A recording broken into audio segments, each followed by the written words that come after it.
In 2019, we commissioned Nielsen Music to estimate how much the right holders actually are losing due to the businesses not using proper licensed services. And our results show that 25 million businesses around the world use music without paying properly for it. But as you said, it's also not, they don't doing it consciously, right? Because there was no product out there. And the music industry at large, what we were able to show, is missing out like $2.7 billion per year as a result of this, that people are using their own Spotify, Apple accounts rather than proper B2B services that exist today. What was the industry reaction over our findings, and how have you been able to use these findings to increase the value of music in the industry and reaching Soundtrack Your Brand's vision?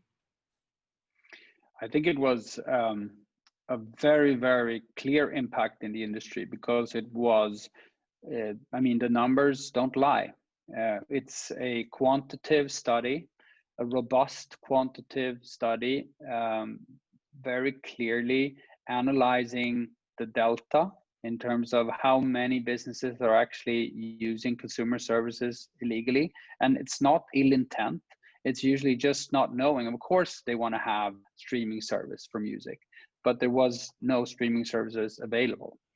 So first, it's a question of education and information around this notion.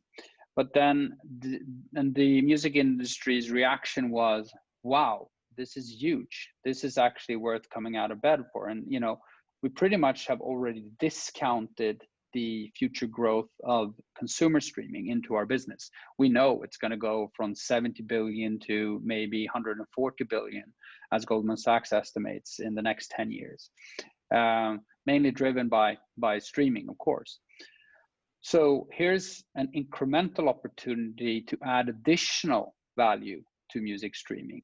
And most importantly, here's an initiative that actually raises value per subscription, or kind of the perception of value in music in a very nice way. I mean, we are charging today, and we've actually this Monday just launched globally Soundtrack Unlimited offering, which is something that we've been working with for like 4 or 5 years. It's the equivalent of Spotify or Apple in terms of interactivity and what you can do with music, but wrapped in a very nice business-to-business software solution, where you can sit and control your brands worldwide and distribute music on brand and let staff control certain parts of it and so forth. It's everything you would ever ask for.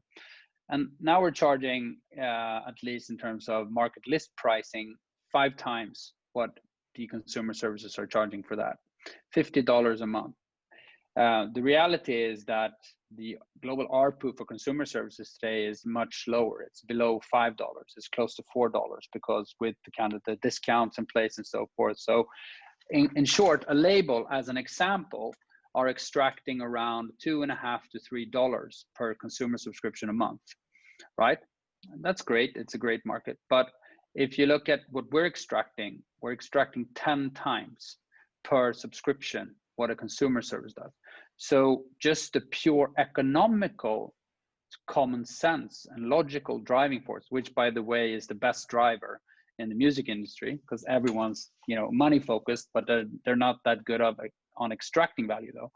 But if you're a label and you can make 10 times more on a subscription rather than letting an illegal subscription be there, I find that very motivating. If I was a label, I would spend, you know, my whole work week trying to fix this market and kind of lobby all the lobby organizations, see to it the fact that, because the problem is not the entrepreneur. The entrepreneur is happy about paying $50. That's if they know that it's sustainable, it supports the artists, it's the best service, the right artists and the right composers are getting paid. I mean, they're not the problem. The problem is that the industry needs to get behind it and kind of stimulate and inform and see to the fact that we actually implement a compliant market and a functioning market. And that has just begun. I'm not saying it's not going to happen, but I don't think it's going to happen overnight, but we really need to come together and do it faster.